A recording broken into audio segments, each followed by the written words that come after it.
conjointement par les causeries populaires de notre ami Sandro et le club Achille Chavet. Vous êtes au club Achille Chavet.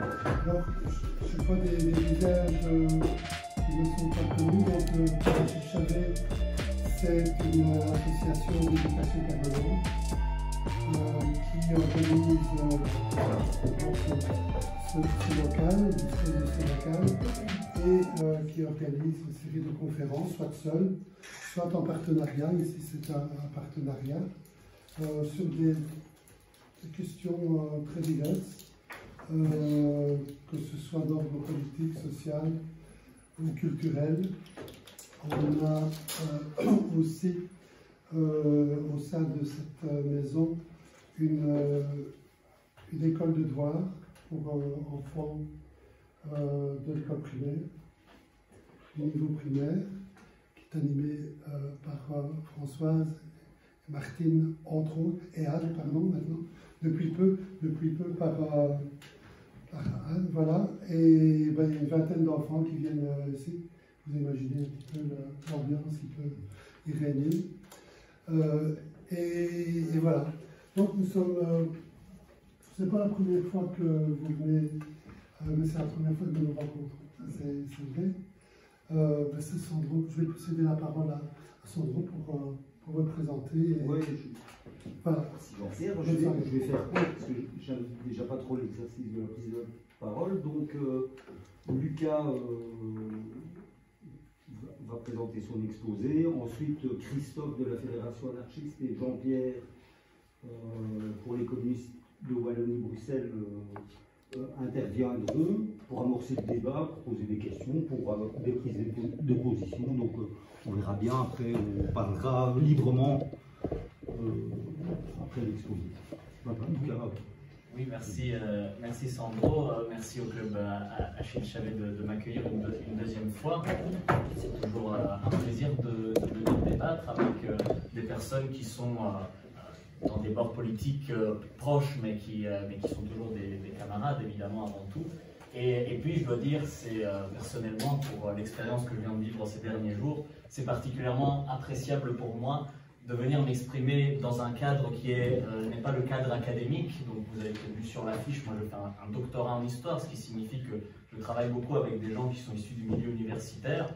Mais souvent, dans ces milieux-là, ce qui compte le plus, c'est finalement les titres, c'est finalement la personne qui parle, ce qu'elle représente, et pas tellement les idées qu'elle veut donner. Et je pense que dans ce genre de soirée, on peut finalement déjà toucher un public qui de base ne s'intéresse pas aux questions abstraites et académiques, avec des sujets pourtant de fond. Aujourd'hui, on va parler des origines du libéralisme en Belgique, donc ce n'est pas un sujet léger, mais c'est un sujet, je pense, qui peut être mis accessible à tout le monde, à condition, évidemment, de s'en donner les moyens et donc de participer à ce genre de soirée.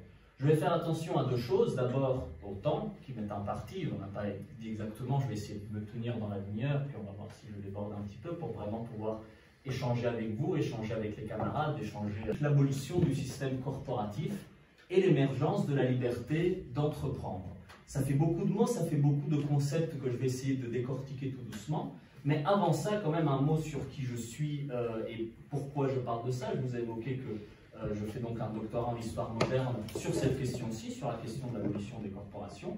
Mais ici, je ne viens pas avec ma casquette d'académique, parce que ça, déjà, ce n'est pas le sujet. Ici, je viens vraiment comme militant politique, parce que je suis aussi coordinateur du Partito Comunista, qui est le principal, le seul même parti marxiste-léniniste italien à l'heure actuelle, et qui a sa filiale internationale d'Italiens à l'étranger, dont je suis, et que je représente, que j'ai l'honneur de représenter en Belgique, et même dans tout le Benelux, parce que nous ne sommes pas très nombreux, mais quand même de plus en plus nombreux, on essaie de participer à ce genre de soirée.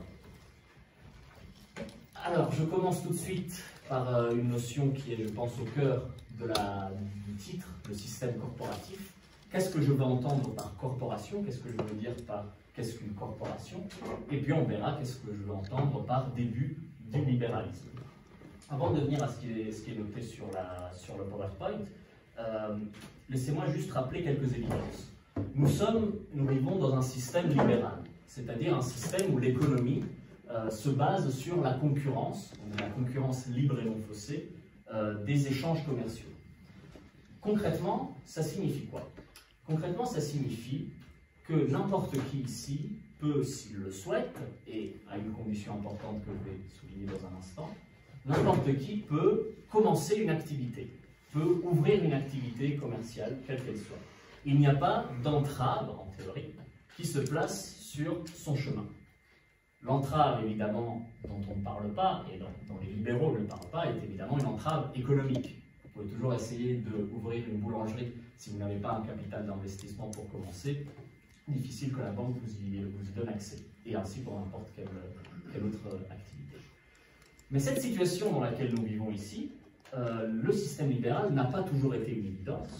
Ça a même été quelque chose contre lequel les populations d'Europe occidentale en particulier luttaient et étaient farouchement opposées. Et le système qui précédait ce système libéral s'appelait donc le système corporatif. Alors qu'est-ce qu'une corporation? Qu'est-ce qu'un système corporatif? Avant la Révolution française, 1789, on va prendre un repère qui est évident pour tout le monde, avant cette date-là, la corporation, c'est une association d'artisans. Cette association d'artisans, ça peut être les boulangers, ça peut être les bouchers, pour parler d'artisans qui vendent de l'alimentaire, ça peut être des menuisiers, ça peut être des tanneurs, ça peut être des brasseurs. La corporation des brasseurs était très importante en Belgique. Donc c'est une association d'artisans urbaine dans une ville, donc ça se passait pas à la campagne, uniquement dans les villes, autogérés, ils géraient leur corporation entre eux, et qu'est-ce qu'ils géraient entre eux? Eh bien ils géraient la vente et la production de plusieurs biens, par exemple pour les boulangers, c'était les pains et les viennoiseries, ainsi de suite. Et sur cette production et sur cette vente, ils détenaient un monopole. Ce qui signifie que si vous vouliez ouvrir votre boulangerie, vous ne pouviez pas juste avoir de l'argent et ouvrir votre boulangerie. Vous deviez passer par la corporation des boulangers, par exemple, de votre ville. Et n'importe qui ne pouvait pas accéder à cette corporation. Il fallait avoir un certain capital, déjà, comme ça n'a pas changé. Mais ensuite, il fallait connaître quelqu'un de cette corporation qui vous y invite, c'était souvent héréditaire. Et puis, il fallait réaliser une formation au sein de cette corporation qui prenait plusieurs années, durant laquelle on n'était pas ou très peu payé. Et puis, à la fin de ces plusieurs années, il fallait réaliser ce qu'on appelait le chef-d'œuvre, c'est-à-dire une production remarquable qui vous donnait le droit ensuite de créer votre petite boulangerie, votre activité quelle qu'elle soit. Donc c'est toujours un investissement d'argent important, mais prenez bien garde au fait qu'une fois que vous avez passé tout ce parcours du combattant, une fois que vous avez finalement ouvert votre boulangerie, ben vous ne pouvez pas faire ce que vous voulez. Aujourd'hui, pour reprendre le même exemple de la boulangerie, si vous décidez de vendre votre pain à 10 € pièce ou à 10 € le kilo, rien ne vous y empêche, en théorie toujours. À l'époque, c'était hors de question. Vous aviez des préfixes du pain dans les villes, par poids évidemment. Vous aviez des formes, vous aviez des indications précises pour éviter toute forme de concurrence au sein d'une même ville, entre les différents boulangers, entre les différents brasseurs et ainsi de suite. Donc, quelle que soit la boulangerie de la ville où vous alliez, vous trouviez le même pain au même prix. D'accord ? Ça, c'était les corporations avant la Révolution française qui avaient, enfin, dernier point, des rites propres.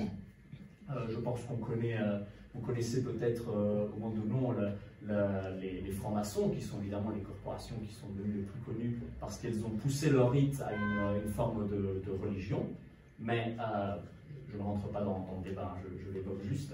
Mais au-delà de ça, il y avait toute une série de rites, de processions, de messes et de sentiments d'appartenance à ce groupe d'artisans qui était propre à chaque corporation. Aujourd'hui, ça n'a rien à voir. Aujourd'hui, quand vous parlez de corporation, déjà pour les anglophones, corporation c'est un terme qui veut dire entreprise. Et puis en général, quand on dit la corporation de tel ou tel métier, on veut juste dire des gens qui travaillent dans le même domaine. D'accord ? Donc ce n'est pas du tout la même chose aujourd'hui. Donc le grand repère que je vous demande de retenir, c'est avant la Révolution française. La Révolution française va être la révolution qui va tout chambouler. La révolution qui va insuffler, implanter le système libéral dans la plupart de l'Europe occidentale, puisque les Français ne vont pas se limiter à leur pays, ils vont vraiment exporter la révolution un peu partout, notamment en Belgique, qui sera annexée, et puis dans d'autres pays voisins également. Alors pourquoi les Français, le système libéral promulgué par la Révolution française, voudraient abolir ces corporations, voudraient remplacer ce système corporatif par ce système libéral? Vous voyez déjà, quand je vous ai parlé de monopole de la vente, le lien qu'il y a, la distinction qu'il y a avec un système libéral. Un monopole de vente, forcément, ça fait hérisser le poil des libéraux, parce qu'un monopole, ça veut dire qu'il n'y a pas de libre entreprise. Les gens ne sont pas libres de produire ce qu'ils veulent, comme ils veulent, et le vendre au prix qu'ils veulent. Ils doivent respecter des contraintes. Et ça hérisse profondément les révolutionnaires français. Les révolutionnaires français sont des libéraux, c'est-à-dire qu'ils vont avoir au cœur l'idée de liberté sociale, liberté en termes de justice notamment, mais aussi liberté économique. Et donc tout ce qui entrave finalement cette liberté est vu comme quelque chose de menaçant, est vu comme quelque chose, on dit, d'ancien régime, c'est-à-dire avant la Révolution française. Et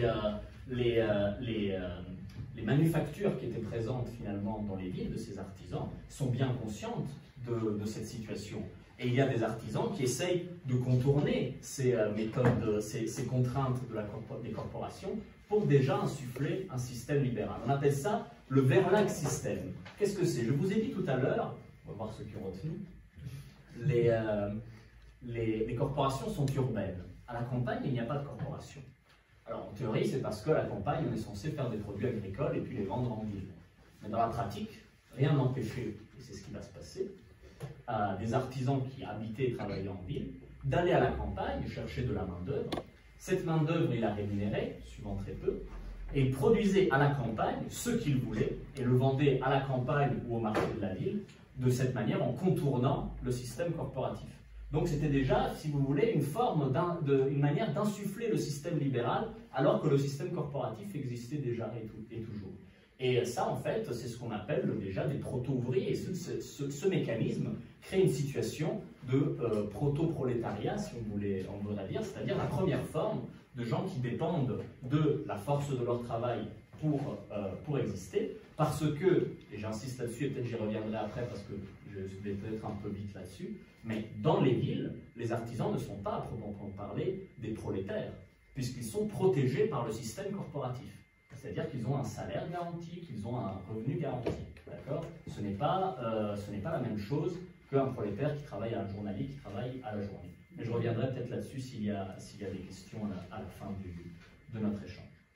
Je vous ai mis ici un petit encadré, mais c'est écrit très petit, je vais vous la lire. C'est un encadré qui date de 1787, donc on est un peu avant la Révolution française, ça se passe en Belgique. Et c'est un secrétaire comme ça à qui on pose la question dans l'administration, est-ce que finalement ces corporations, on ne voudrait pas les abolir? Parce que voilà, il y a des artisans qui pratiquent ce Verlag système, donc qui essaient de les contourner.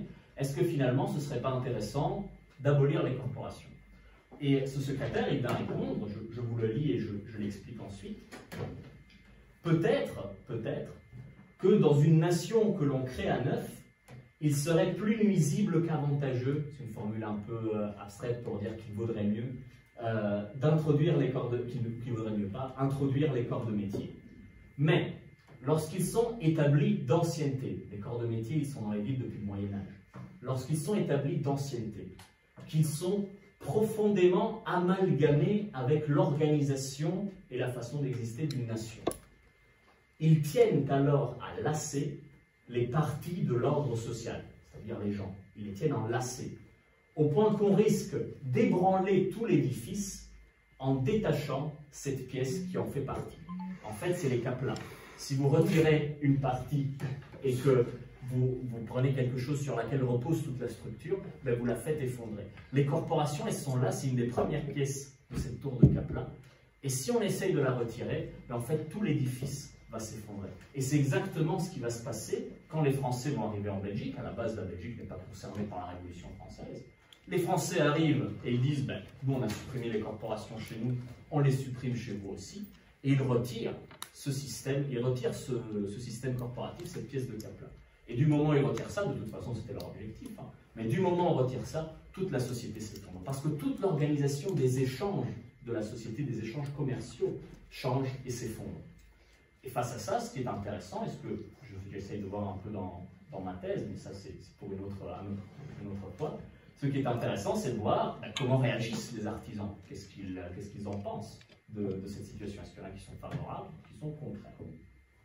Mais avant ça, parlons peut-être de qu'est-ce qui vient à la place. J'ai dit ce système libéral. C'est quoi le système libéral? Alors, je vais citer l'homme fort du système libéral, La personne qui insuffle et qui est représentée comme le principal influenceur, si on veut, du système libéral, c'est Adam Smith. Adam Smith, vous connaissez peut-être, 1713-1790, il est mort 30 ans avant la naissance de Karl Marx. Ça, c'est une petite réflexion pour celles et ceux qui disent que le communisme est une vieille idéologie, le libéralisme d'avant. Donc, juste pour que ce soit rappelé et souligné. Adam Smith, donc, il s'inscrit dans cette idée de valorisation du travail, aussi bien agricole qu'industriel, donc il ne se limite pas au sujet des corporations, et il s'y oppose parce que ces corporations sont vues comme des contraintes. Et ces idées, les idées de cet économiste, vont avoir beaucoup de succès en Europe. Regardez les dates, 1713-1790, c'est le XVIIIe siècle. Le XVIIIe siècle, c'est une période où en Europe, il y a énormément de monarchies absolues. Les monarchies absolues de droit divin, ces souverains qui sont tout puissants. Mais ce sont des souverains qui quand même se rendent compte que leur manière de gouverner est dépassée. Parce qu'on est au XVIIIe siècle, on n'est plus au Moyen-Âge. Et donc, on a ce qu'on appelle le despotisme éclairé. Ce sont des souverains, comme Joseph II en Autriche, qui sont conscients, ils ont des pleins pouvoirs, ils n'ont aucun compte à rendre à personne, mais ils se disent on va peut-être essayer d'aller dans le sens des idées, d'aller dans le sens de ce que les intellectuels comme Adam Smith disent, parce que vaut mieux les écouter que continuer à garder des privilèges d'ancien régime. Et donc, Joseph II d'Autriche, par exemple, va essayer de supprimer les corporations, ils vont essayer d'écouter Adam Smith. Mais ce qui est intéressant avec Adam Smith, et là je vais faire une petite pause pour que vous ayez bien le temps de mesurer la force des paroles que va dire Adam Smith.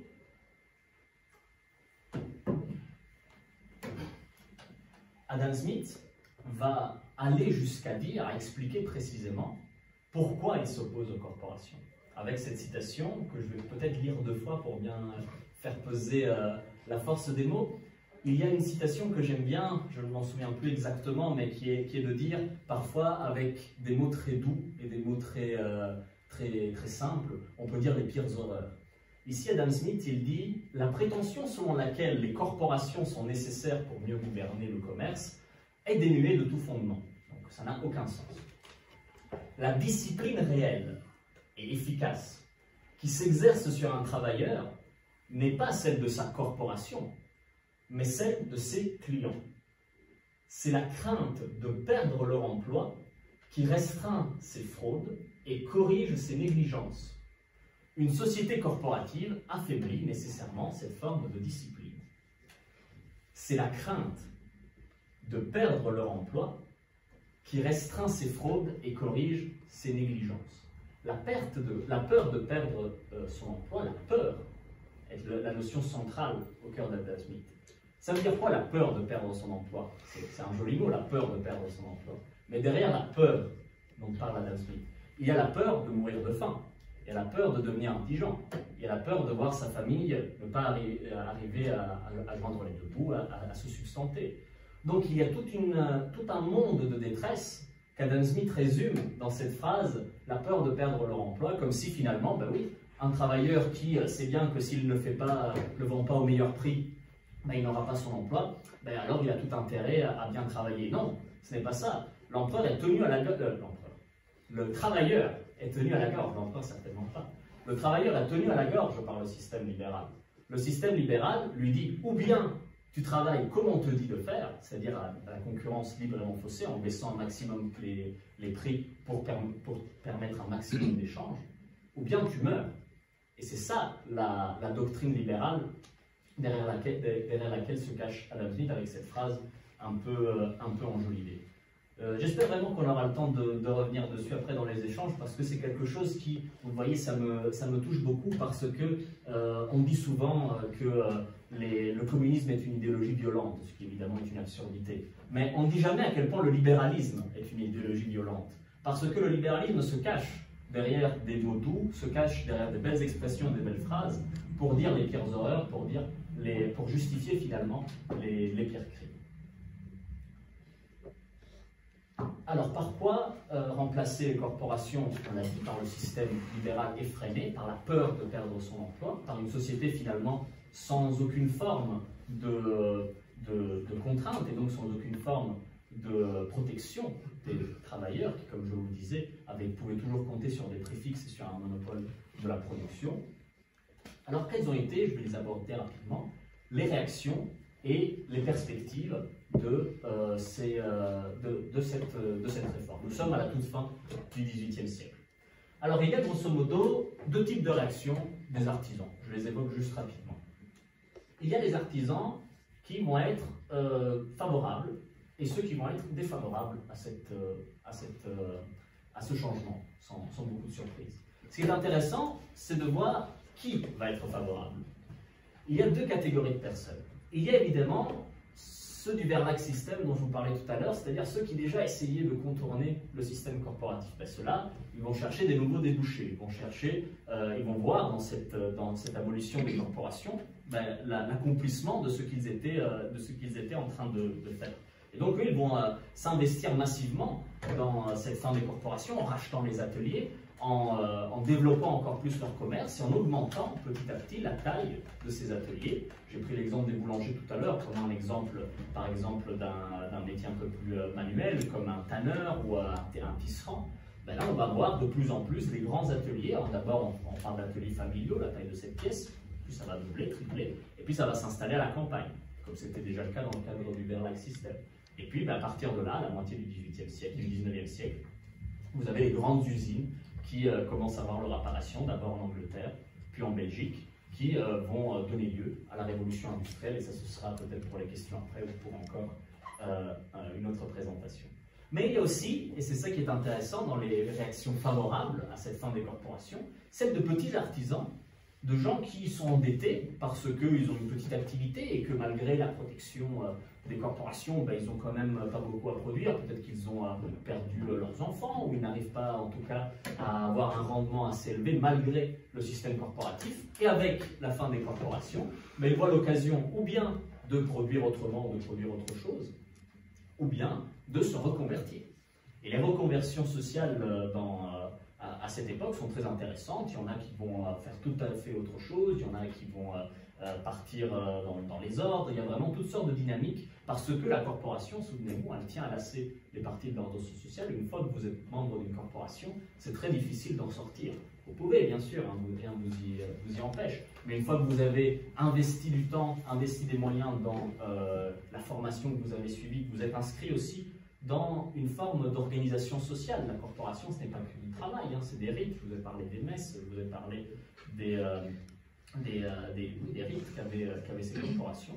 Ben, ça devient littéralement une organisation qui vous tient enlacé, qui vous tient lié à elle. Ça, c'est pour les favorables.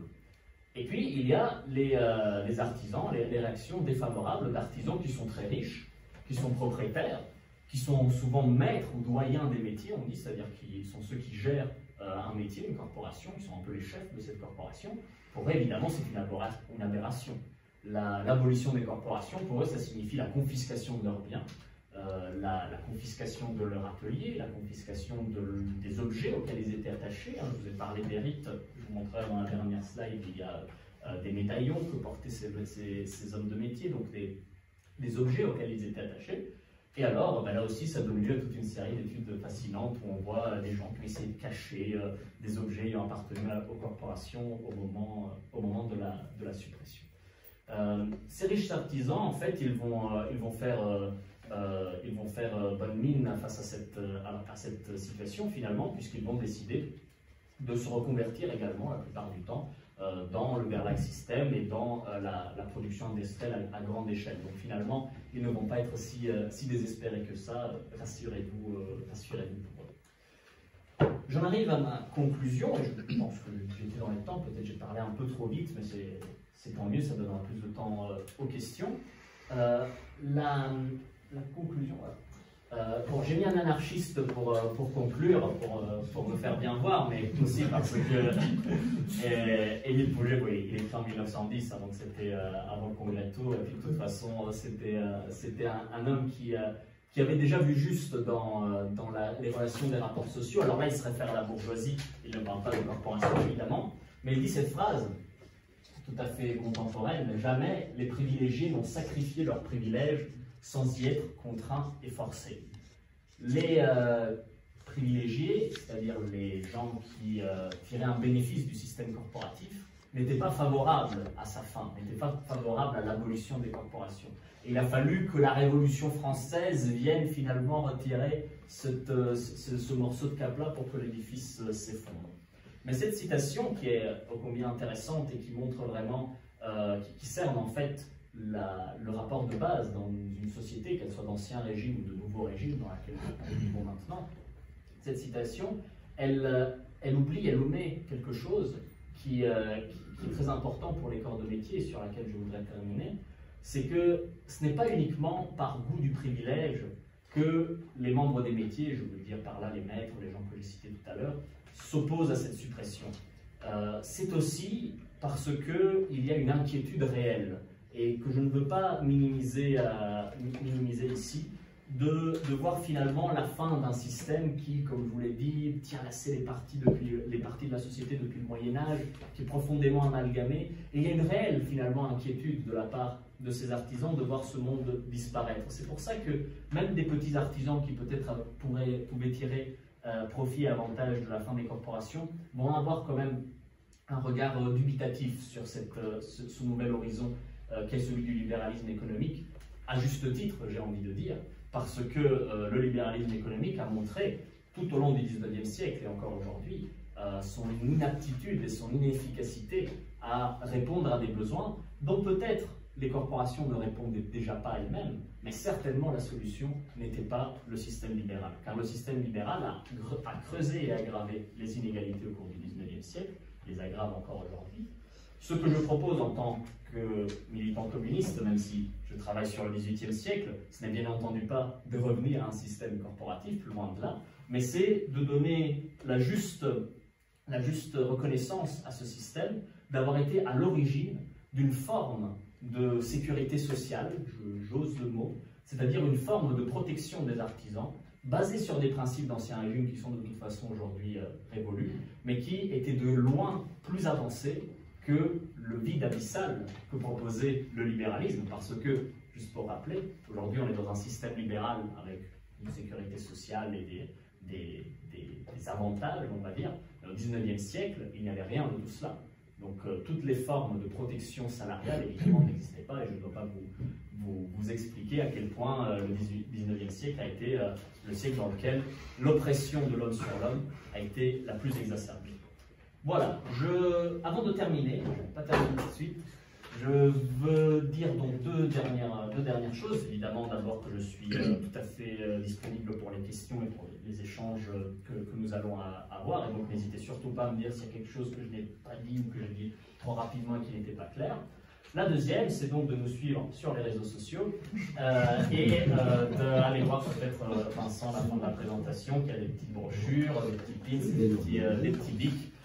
Pour nous aider à aider notre autofinancement. Nous sommes une toute petite organisation, mais nous essayons d'être le plus actif et le plus ouvert possible. Et donc, encore une fois, merci beaucoup pour votre présence, merci de m'avoir écouté.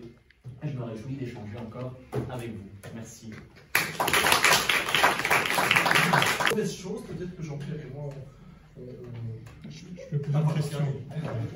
Il suffit de le dire. Le libéralisme débouche à l'heure actuelle sur la mondialisation. Pas directement peut-être, mais bon, pas toutes les voies mènent à Rome, comme on dit. Alors, je me pose cette question, et c'est quand vous avez conclu, j'ai pensé à ça. C'est très bizarre, parce que les gens, si on prend la société française, les gens ont très peur de cette mondialisation. Ils ont très peur des changements, ils se posent des questions, il y a une sorte de repli sur soi. Est-ce que ce n'est pas une sorte de repli vers un système plus corporatif, qui ne porterait pas ce nom de corporatif, bien sûr, ni de corporation, mais qui serait quelque chose de plus humain, au sens où la bulle serait plus réduite, et non pas cette espèce de grand bazar dont personne ne connaît le début ni la fin. Vous ne pensez pas à ça? J'ai pensé à ça quand vous avez conclu il y a quelques minutes. Moi j'aime bien répondre au cas par cas parce qu'après j'oublie, etc. Mais si je suis trop long, interrompez-moi et on passe à la suite. Ça va comme ça on répond. Oui, parce que après si tout le monde pose, après j'oublie et puis j'oublie des choses intéressantes. C'est une excellente question et ça met le doigt en fait sur quelque chose que je n'ai pas pu aborder, et donc merci beaucoup de la poser en ces termes. La corporation, c'est effectivement par définition, puisque c'est urbain, une ville à l'époque, surtout à l'époque des temps modernes, c'est relativement petit. Donc elle est vraiment repliée sur elle-même, elle est vraiment repliée sur un univers urbain, social très limité. Et donc finalement, à l'heure où cette corporation a éclaté, et tous les rapports ont éclaté, hein, je veux dire, on parle des rapports commerciaux, au monde des kiwis qui sont faits à l'autre bout du monde.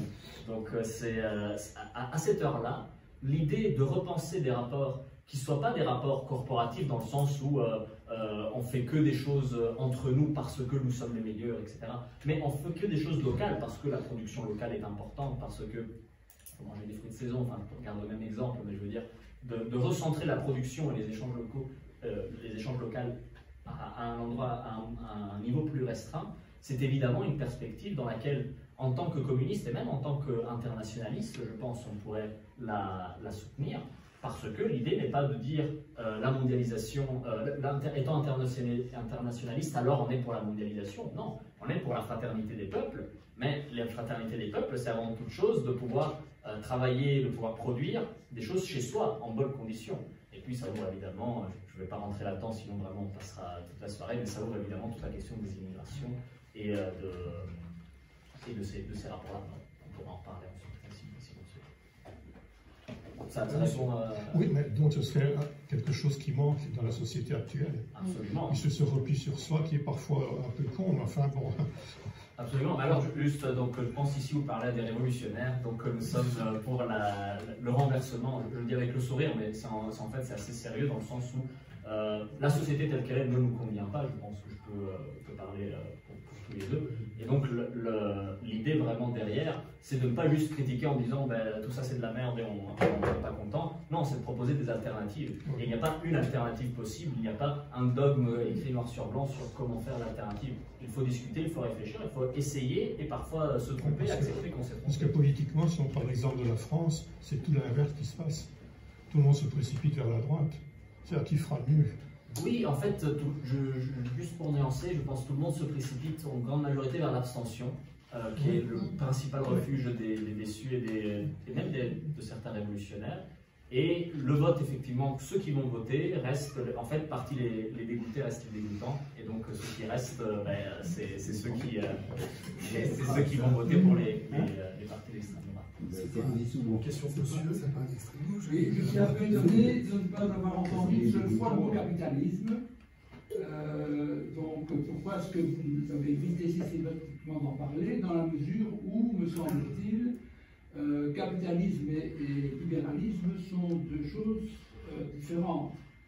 Historiquement, le capitalisme est bien antérieur au libéralisme et que le libéralisme dépasse très loin l'aspect strictement économique, comme le marxisme d'ailleurs, hein, et que le capitalisme peut exister, aujourd'hui on en a des preuves un peu partout, sans libéralisme.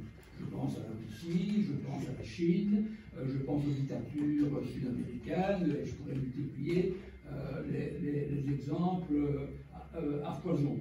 Donc voilà, pourquoi est-ce que vous n'utilisez pas le mot, capitalisme et si, comme moi, tu fais une distinction entre capitalisme et libéralisme. Merci pour la question. Je suis tout à fait d'accord avec la distinction que tu fais, on peut se tutoyer, je pense. C'est tout à fait correct. Le capitalisme existe depuis bien plus longtemps que le libéralisme. Je citais Adam Smith, le capitalisme existe depuis les marchands du XVe siècle, je pense, quelque chose comme ça. Donc le capitalisme est un concept qui existe déjà. La raison pour laquelle je ne le cite pas est en partie délibérée, dans le sens où je me focalise sur l'émergence du libéralisme, qui est effectivement autonome et indépendante de l'existence du capitalisme. J'aurais pu, je pense, le mentionner, ou en tout cas développer un petit peu plus la distinction que tu fais sur le fait que le capitalisme ne nécessite pas du libéralisme pour exister. C'est un système économique également, mais pas seulement, et qui se caractérise par une forme de... Je veux bien peser les mots pour ne pas dire de bêtises, mais le capitalisme finalement ne se limite pas à cet aspect économique, et finalement dans le système corporatif il y a déjà du capitalisme. le système corporatif est un système capitaliste. Et c'est pour ça que quand même à la fin, quand je fais ma conclusion, je ne pourrais jamais dire que le système corporatif est quelque chose vers laquelle il faudrait entièrement tendre. C'est quelque chose quand même qui garde en elle des choses comme ça qui ne sont pas tout à fait désolé, je perds un peu mes mots, hein, c'est la fin de la soirée, mais qui ne sont pas tout à fait dans le même ordre d'idées que celui de l'économie libérale. Mais finalement, si on veut aller par là, tu parlais des systèmes russes ou des autres dictatures. Le problème principal dans ces cas-là, c'est la gestion du pouvoir, c'est le rapport des citoyens à une forme de pouvoir, à un pouvoir qui leur est imposé. Donc finalement, ça rentre dans une sphère plus politique, que j'ai plus ou moins omis ici, puisque je suis parti sur un débat un peu plus, une description un peu plus intellectuelle, mais qui n'était, en tout cas pour ma part, pas du tout un système de le gommer. Je ne sais pas si j'ai répondu un peu plus loin. La question que je posais était très complexe. Oui, je me suis un peu dépatouillé, mais ce que je veux dire, c'est que je suis d'accord pour faire cette distinction, et je le mets parce que, effectivement, ce n'est pas une distinction qui a sa place, à moins de, dans cette présentation, je veux dire, à moins de commencer à parler alors des villes marchandes. Si je devais faire une évolution, je dirais, on passe à un système individualiste à partir de la Révolution française, et le système corporatiste est encore un système collectif, je veux dire. Et évidemment, vient s'ajouter à ça la révolution industrielle qui va tout chambouler. Et donc, voilà. Mais bon, c'est vrai que le capitalisme est un système économique qui est basé sur la performance individuelle, on peut expliquer ça comme ça, alors que les alternatives, comme l'anarchisme, comme le communisme, etc., proposaient un système collectif, hein, où l'ADN du système était beaucoup plus collectif qu'individualiste. Voilà. Mais je pense que oui, vas-y. C'est pour rebondir sur ce que Yves vient de dire, la victoire de la bourgeoisie, la récupération de la Révolution française par la bourgeoisie, qui impose alors la loi, c'est le Chapelier. Ça aussi, je ne l'ai pas cité, évidemment. Pendant j'avais Lavoisier, mais je dis Lavoisier. C'est le Chapelier, non, il a fait autre chose. Mais la loi Le Chapelier, qui va perdurer pendant pratiquement tout le 19e siècle.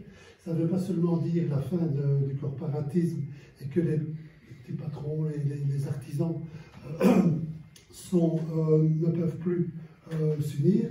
Ça veut dire aussi que les travailleurs qui vont être confrontés aux affres de la révolution industrielle et de l'exploitation à outrance ne peuvent pas non plus se rassembler. D'où l'interdiction des syndicats, des caisses de secours et de toute tentative d'avancée collective. Et brièvement, j'ai cette histoire des canuts de Lyon, donc qui se révoltent avec leur révolution industrielle et l'introduction du métier, d'une augmentation du rendement, se révoltent contre leur exploitation. Il y a des manifestations, il y a la répression, et puis il y a le préfet de la région qui décide de mettre les soyeux, c'est-à-dire ceux qui possédaient la soie et qui faisaient tisser les canuts, les met face à face et arrive à une convention, un accord pour une augmentation des revenus des canuts. Donc il y a un compromis. Et tout fier, il envoie au Premier ministre de la France, qui n'est autre que Thiers, qui sera un assassin, qui est un assassin déjà à l'époque, et qui va aggraver son cas avec la Commune de Paris, la répression de la Commune de Paris. Le gouvernement casse l'accord entre les soyeux et les canuts, parce que, au nom de l'interdiction de se rassembler et de l'individualisme. Donc voilà. Donc les conséquences pour les travailleurs, que ce soit des ouvriers ou des artisans, comme les cas du Vietnam, a été assez terrible pendant longtemps par rapport à ça. Cette soi-disant liberté. Oui, je voulais juste rebondir en disant qu'effectivement, c'est tout l'intérêt de ce genre d'échange, de pouvoir mettre le point sur des concepts que je n'ai pas le temps ou pas pensé à aborder. L'individualisme est évidemment au cœur de la révolution libérale française.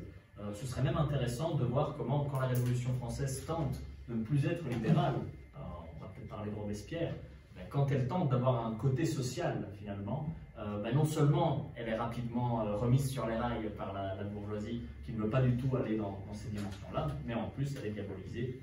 Et elle est évidemment, Robespierre, aujourd'hui on en parlera peut-être ensuite, c'est l'archétype du tyran, alors que c'est au moins un poil plus nuancé. Et la loi Le Chapelier, évidemment, donc je ne la mentionne pas, c'est cette loi-là qui abolit les corporations en France, le décret d'Allard depuis la loi Le Chapelier, 1791-91. Et cette loi-là, en fait, assez paradoxalement, ça va commencer par être un coup de marteau sur les doigts de la bourgeoisie, parce qu'en fait, en interdisant les associations, ça interdit également les associations de patrons. Donc sur le principe, il y a des associations de patrons au départ qui sont interdites sur base de cette loi Le Chapelier. Ça va très rapidement être amendé, ne vous inquiétez pas. Donc les associations de patrons verront bien le jour. Mais sur le même principe, ensuite, on pourra autoriser les syndicats. Je ne me souviens plus en France si c'est en 1864 ou un peu plus tard. En tout cas, c'est beaucoup plus tardivement que la promulgation de la loi. La déclaration des droits de l'homme et des citoyens, il y a toute la question de la propriété, comme droit d'homme ou pas, qui est posée et qui est discutée par Gracchus Babeuf, par exemple, qui les dénonce, ou Pierre-Jacques Tissot, qui sont des gens, des révolutionnaires, qui contestent que le droit de propriété soit un droit de l'homme. Donc cette question-là est déjà bien présente lors de la Révolution française. Tout à fait. Stop. Je me réjouis de voir que on a beaucoup plus de points communs qu'on pourrait le prendre, parce qu'en fait, au moment où Jean-Pierre pose cette question, c'était pratiquement un mot pour mot ce que j'avais demandé. Je constate également qu'un mot bien connu, il n'y en a pas un sur 100, pourtant ils existent sans s'appliquer également à son organisation. Voilà, non, toute plaisanterie à part, merci pour cet éclaircissement, loi Le Chapelier, de quelle manière concrètement, finalement, le système corporatif est liquidé. Tu y as répondu, je n'y reviens pas. Par contre, je voulais juste peut-être revenir sur. Il y a mille choses à dire, mais je ne vais pas faire une deuxième conférence, évidemment, et de toute façon, il y a d'autres questions qui vont venir d'éclairer. Mais moi, ce qui m'intéresserait, c'est peut-être de t'entendre sur l'historiographie, somme toute, de la corporation, que je ne vais pas te faire la faute de penser que tu ignores, mais qui a tout de même un parcours un peu sulfureux, malgré, c'est vrai, des aspects qui sont attractifs. Hein. Bon, il y a tout de suite un mot qui, en tant qu'anarchiste, m'a tout de suite émoustillé, autogéré. Je me dis que, somme toute, la philosophie libérale politique se fonde sur une fiction philosophique qui est l'état de nature, somme toute, qui est, grosso modo, avec Hobbes, et que Locke reprend et transforme totalement. Et qui exige, au fond, par rapport à cette situation, cette fiction philosophique de l'homme qui est un loup pour l'homme, surtout qu'en gros, si vous laissez les humains sans loi et sans État, ils vont se bouffer le nez. Locke est plus nuancé que ça, beaucoup plus, mais je dis, je ne vais pas faire une deuxième conférence. Ce que je veux dire, c'est que, somme toute, au fond, le système corporatif était quand même déjà une réponse qui n'était, je pense, une manière d'organisation autogérée et qui déjouait, je pense, les réponses que Hobbes et Locke ont apportées avec une forme de contrat social, une première forme de contrat social. Voilà, donc ça fait deux choses à peu près. Oui, je vais essayer de répondre exhaustivement, tu me dis si ce n'est pas le cas. D'abord, donc oui, moi juste pour répondre à ce que tu disais pour commencer, moi je ne m'en suis jamais caché, j'ai toujours eu beaucoup d'estime et de sympathie pour les anarchistes et pour le courant et la philosophie anarchiste, et je ne dis pas ça pour te lister dans le sens du poil, c'est vraiment un mouvement qui, je pense, a son intérêt. Il y a eu le mérite à plusieurs moments d'avoir raison, là où d'autres ne l'ont pas. Mais voilà, on fera une deuxième conférence là-dessus aussi, et troisième, là on en a plusieurs. Pour revenir maintenant sur la question de l'historiographie et de la question vraiment de ces corporations autogérées, je vais peut-être me rattacher un peu à ce qu'on disait tout à l'heure. Les corporations qui sont effectivement autogérées le sont dans une optique de profit. Donc le sont dans une optique capitaliste d'accroître leurs bénéfices, d'accroître leur richesse. Le mécanisme qu'elles utilisent pour ça est un mécanisme que les libéraux condamnent, parce que c'est le mécanisme du monopole. Un libéral, si vous avez des libéraux dans la pièce, c'est simple, vous dites monopole, ils disparaissent. C'est une technique, si jamais vous ne voulez pas parler avec eux. Donc les corporations utilisent un système que les libéraux n'apprécient pas, mais ne sont pas moins tournés vers le profit, tournés vers une manière de s'enrichir quelque part. Pour cela, ils recourent au système autogéré, qui, encore une fois, était peut-être vrai et véritable au début, aux origines des corporations. Au Moyen-Âge, on s'imagine ces confréries de métiers qui se réunissent dans une ville parce que, pour faire face à la concurrence, ils se solidarisent et ils décident de vendre tous leurs biens, leurs produits, n'importe, au même prix. Ça a sans doute existé, ça a sans doute été très vrai. Malheureusement, il y a très peu de sources là-dessus parce que plus on remonte dans l'histoire, évidemment, plus c'est compliqué. Ce qui est certain maintenant, et j'en parlais encore hier soir avec des collègues, c'est qu'au XVIIIe siècle, donc au moment où elles sont supprimées, les corporations, dans la plupart des villes, surtout dans les grandes villes, c'est une belle façade, c'est une belle fiction, et derrière, il y a ce système du Verlag système que j'ai évoqué tout à l'heure. Donc en fait, la corporation, oui, il y a un doyen, oui, il y a en théorie des monopoles, etc. Dans la pratique, tout le monde, une grande partie de personnes cherchent de s'en débarrasser. Parce que déjà les idées libérales insufflent dans la société. Quand je vous disais Adam Smith, l'empereur d'Autriche qui lit Adam Smith et qui dit tiens, ce serait bien de le faire, ça c'est vrai à son niveau, mais derrière ça, il y a toute une série de lois qui sont adoptées, il y a toute une série d'administrateurs qui essaient de plaire aux souverains, qui vont prendre des petites mesures pour aller dans ce sens-là. Et alors pour donner un exemple de mesures anticorporatives, tout en gardant les corporations, à la fin du XVIIIe siècle, on a ces corporations qui sont ouvertes.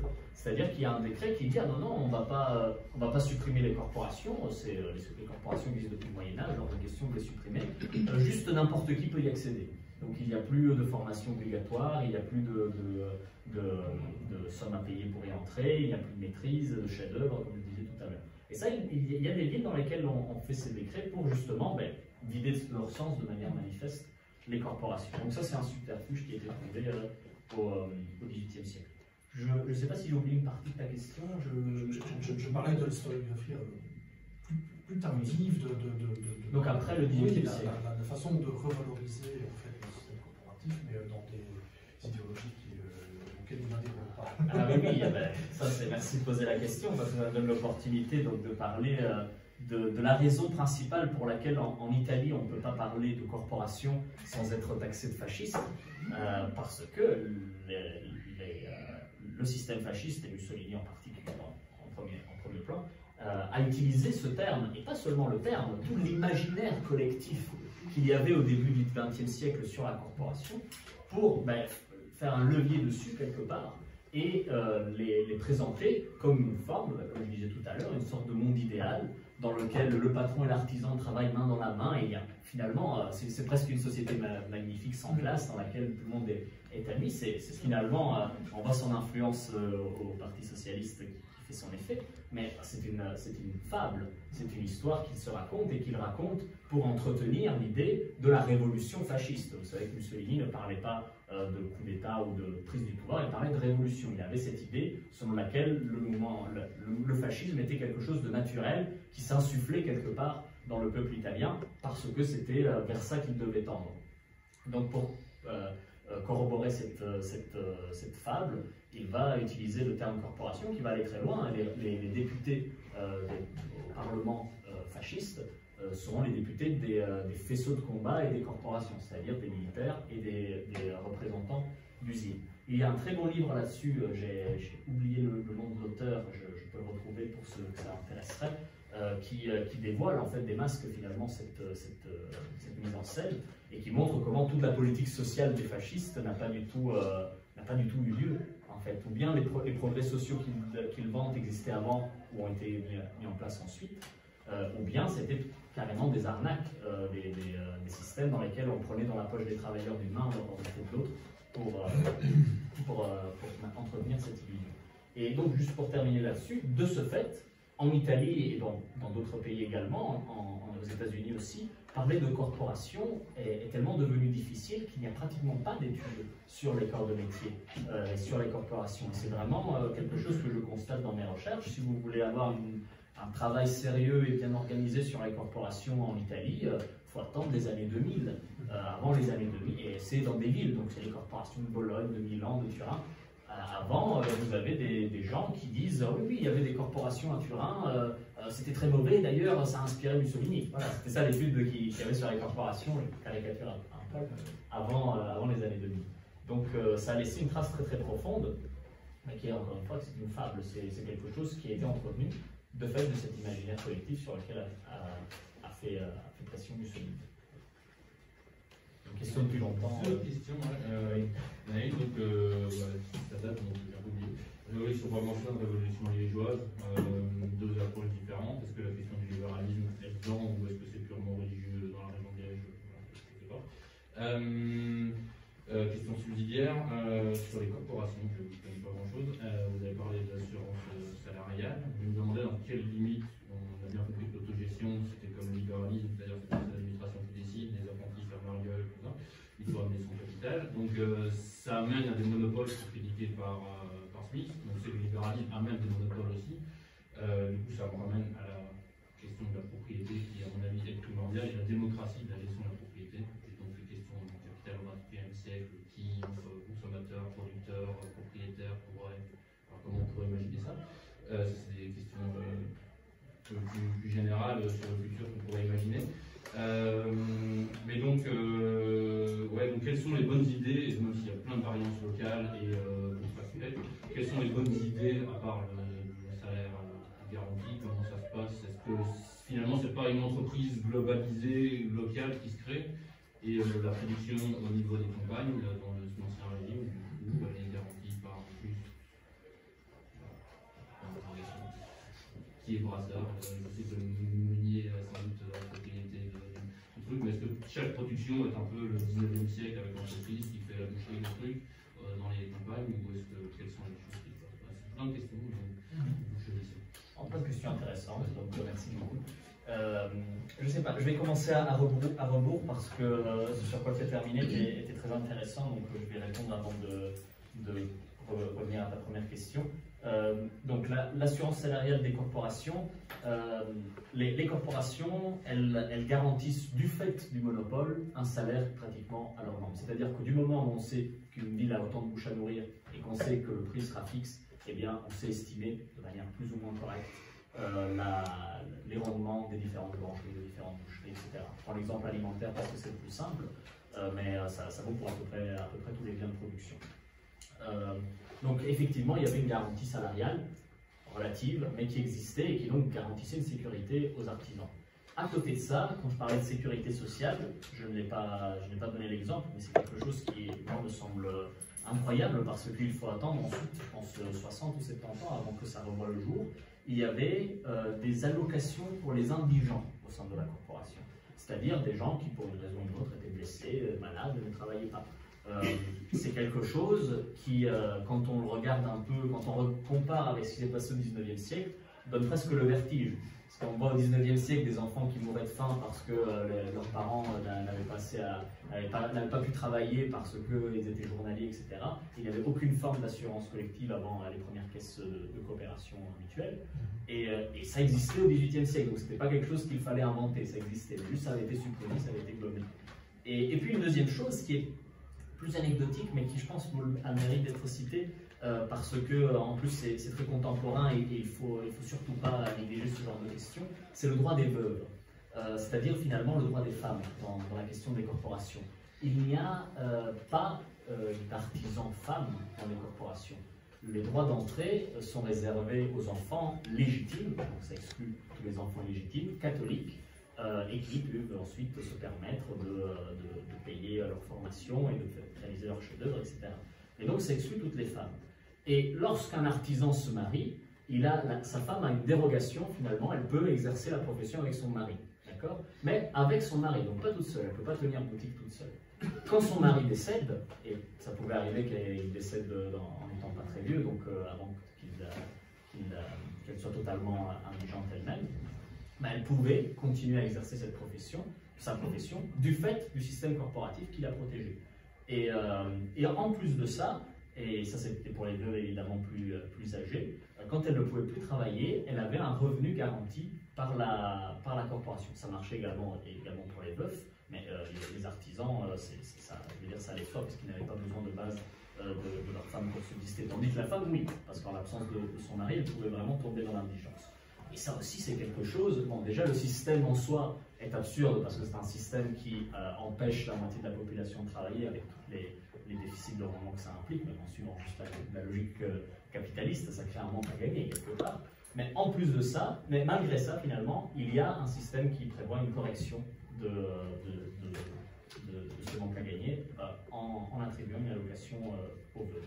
Et donc c'est même, voilà, moi je pensais à ça, c'est même assez émouvant quand on voit des documents qui viennent de cette époque, parce que souvent ce sont des personnes qui n'ont pas pu apprendre à lire parce qu'elles sont analphabètes. Donc on voit des documents, j'avais justement aujourd'hui, je voyais un document d'une veuve qui signe son acte de rente, enfin son acte par lequel on lui donne des sous par un X. Bon voilà, c'est des choses toutes bêtes, mais ça montre finalement un peu d'humanité, un peu de sentiment dans des sources du XVIIIe siècle, donc très éloignées, et on n'est pas des sources du XXe siècle qui sont un peu plus récentes. Donc c'est quelque chose qui me tenait à cœur de le souligner. Donc j'ai peut-être un peu dévié de la question, mais pour revenir donc à la production dans les campagnes, qui faisait aussi partie de ta question, il y a plusieurs choses. Le Verlag système, il commence, je pense, avec des choses toutes petites, parce que l'idée c'était que c'était pas légal, ou en tout cas que c'était toléré mais pas autorisé. Donc on commence par la production textile, notamment les ourlets, les merlets, les choses comme ça, qui pouvaient se dissimuler facilement. Et puis ça va être de plus en plus explicite, donc ça va aller effectivement jusqu'à la vente de bétail. La vente de la viande se devait se faire uniquement dans la halle aux viandes. On sait qu'elle se faisait sous le manteau ou à côté par d'autres artisans. Et puis par la production dans des petits ateliers de petits objets de manufacture. Il faut vraiment comprendre que jusqu'au 19e siècle, mais bien avancé, 1820, des choses comme ça, 1815, 1820, la production se fait dans des maisons. Donc il n'y a pas encore de grandes usines. En Angleterre, il y en a avant. Mais en Belgique, jusqu'en 1815, la production c'est dans des maisons. Parfois on a une petite tannerie, alors on a un petit atelier un peu plus grand. Mais c'est ce genre d'espace-là. Donc c'est une production très limitée, très locale. Ce qui permet du coup toutes les contorsions, les contournements que j'ai évoqués. Voilà, ça c'était pour la deuxième question. Je pense que j'ai tout répondu, mais tu peux aussi revenir dessus après. Et alors pour la question de la révolution liégeoise et brabançonne, pour la liégeoise, je ne sais pas exactement, c'est pas mon domaine vraiment, je n'ai pas étudié parce que comme vous savez peut-être, donc le pays de Liège, c'est un pays mystérieux et à part. Donc, une principauté tout à fait, qui a donc évidemment ses archives propres au département de l'archive de l'État à Liège, mais qui même administrativement ne dépendait pas des Pays-Bas autrichiens, qui était l'entité de la Belgique avant la France, si je simplifie. Et du coup, ça veut dire que c'est un autre pays. Donc vous avez des documents relatifs à la principauté de Liège qui sont évidemment en Allemagne, parce que ça appartenait au Saint-Empire romain germanique. Et c'est notre administration, notre forme. Donc moi, je ne connais pas bien son déroulement. Pour la révolution brabançonne, par contre, il y a beaucoup de choses à dire. La révolution brabançonne, c'est l'archétype de la contre-révolution. C'est-à-dire, c'est quelque chose qui est même assez effarant, mais en vrai tout à fait explicable, mais à première vue assez effarant. Donc c'est, pour faire simple, des gens qui s'opposent à des réformes qui sont censées leur améliorer l'existence.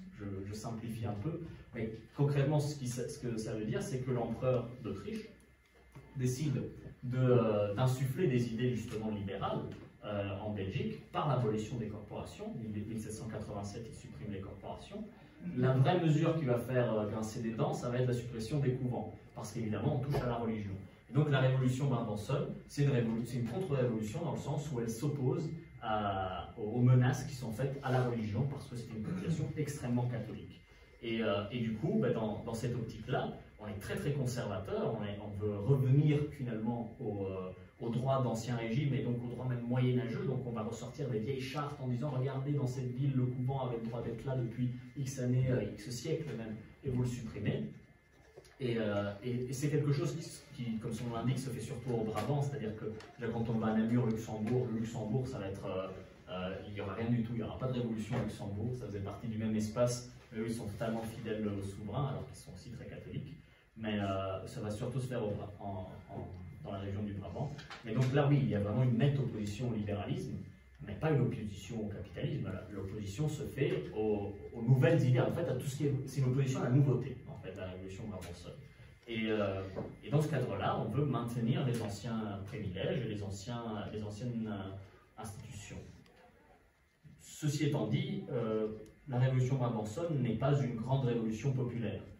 C'est pas la même chose que la révolution française. On les met souvent sur le même plan pour dire, voilà, en Belgique aussi, il y a eu comme une petite révolution française, mais différente, parce que ils voulaient garder leur système d'ancien régime. C'est pas tout à fait ça. C'était une révolution éminemment bourgeoise de l'aristocratie, ou surtout des aristocrates, qui sont opposés au chamboulement et aux réformes de Joseph II, aux réformes en fait du despotisme éclair, comme quoi tout est lié, donc aux réformes qui sont insufflées par Adam Smith. Voilà, je ne sais pas si j'ai tout répondu bien ou s'il y a des choses que je peux. Ça va, n'hésitez pas si vous avez des questions. L'idée, c'est vraiment d'apporter à la fois un éclairage et puis aussi de ne pas vraiment rester dans la théorie et de parler un peu de choses aussi concrètes. Voilà, quand je parle des productions ou des droits des veuves, c'est quelque chose qui est un peu moins ésotérique. Oui. Décrivez les avantages des corporations, mais est-ce que ces corporations et les gens qui en bénéficient ne représentaient pas une très petite partie de la population?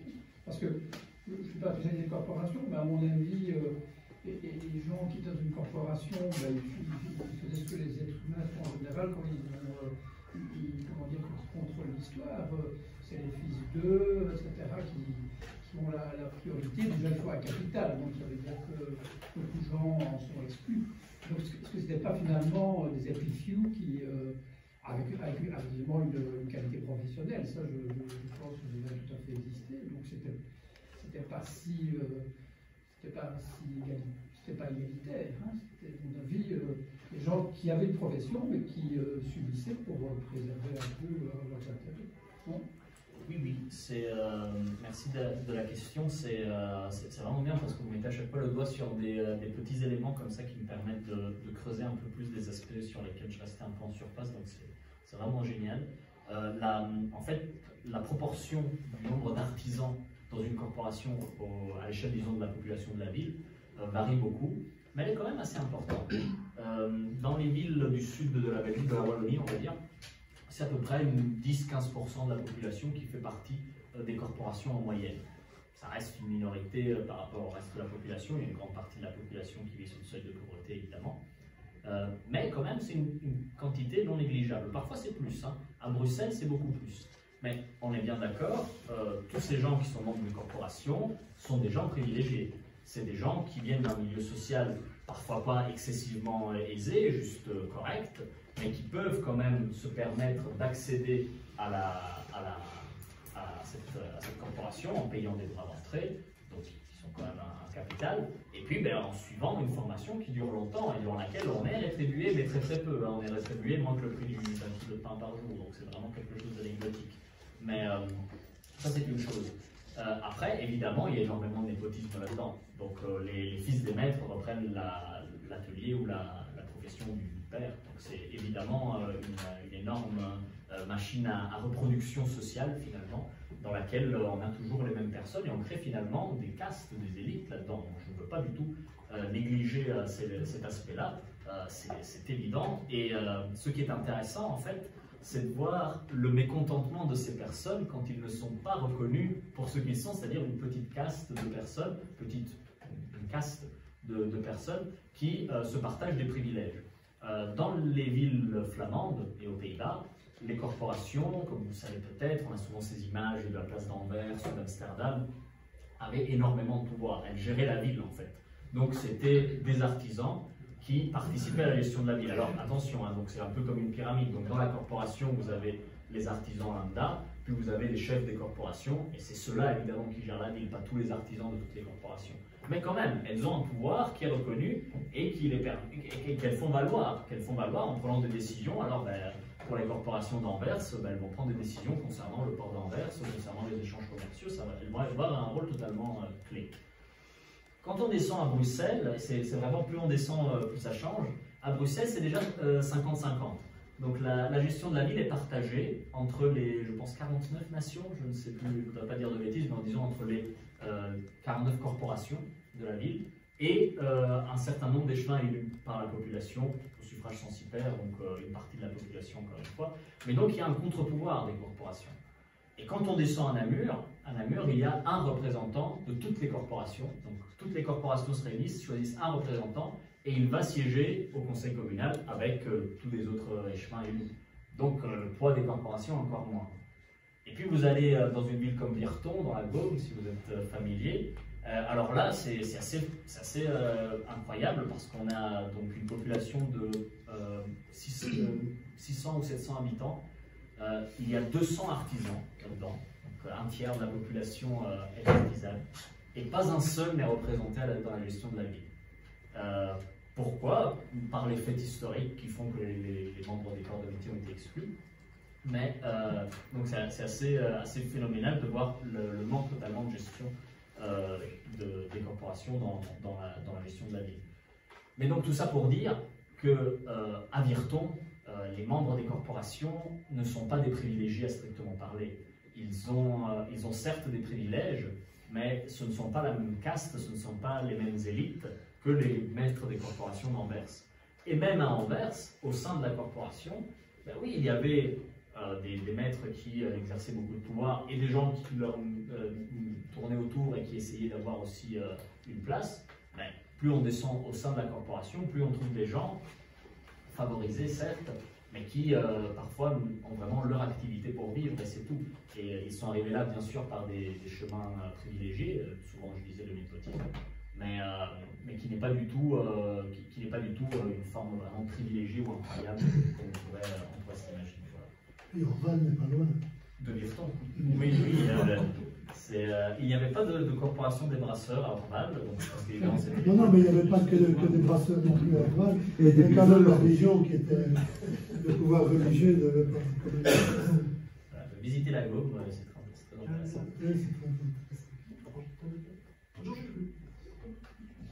Moi, j'ai deux questions.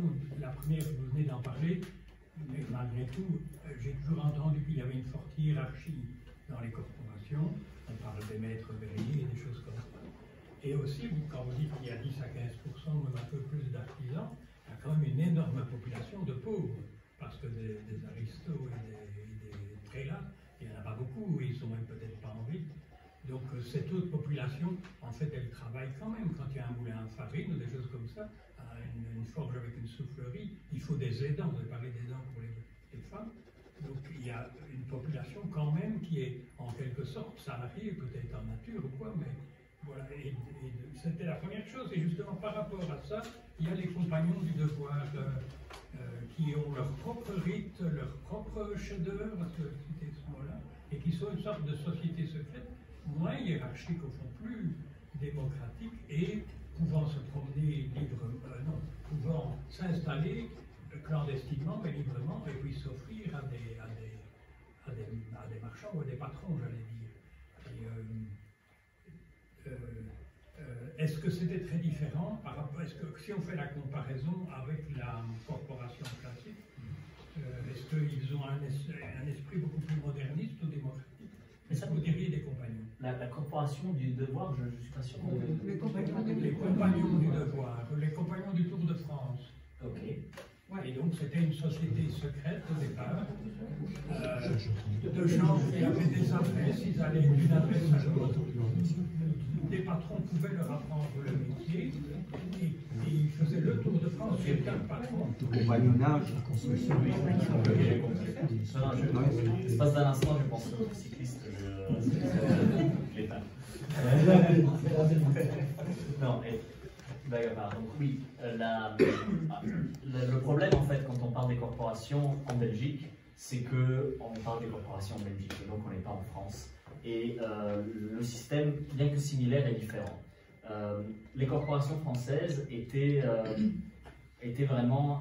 avaient vraiment comme objectif de faire réaliser à leurs compagnons ce fameux Tour de France. Il y a l'exemple du, je pense qu'il s'appelle le journal de Ménétra. C'est un compagnon vitrier qui raconte justement dans son journal, c'est une source assez incroyable, où on voit les péripéties qu'il fait autour de France, il va dans une série de villes pour se perfectionner dans son métier, dans un objectif de qualité de la production. Et ça me permet ça me permettra de revenir sur la question que j'avais oubliée tout à l'heure, la qualité professionnelle. Donc il y avait bien sûr une volonté de la part des corporations d'accroître la qualité de production par ces échelons internationaux, en tout cas nationaux, mais dans plusieurs villes, ça absolument. Et la question sur la population salariée, en fait, il y a, comme un peu avec les corporations qui étaient à la fin du XVIIIe siècle juste une façade, il y a toujours derrière les statistiques et les chiffres officiels une réalité qui est difficile à cerner. 15% d'artisans dans une ville, que sont les autres? Alors sans doute une partie travaille pour ces artisans comme des journaliers et constitue finalement une forme de ce fameux prolétariat, proto-prolétariat dont on parlait tout à l'heure. Mais ceux-là, en fait, ils étaient dans une situation irrégulière, c'était une situation qui n'était pas normale. Il y avait des contrats à la journée, il y avait des exceptions, on va dire, mais qui sont anecdotiques.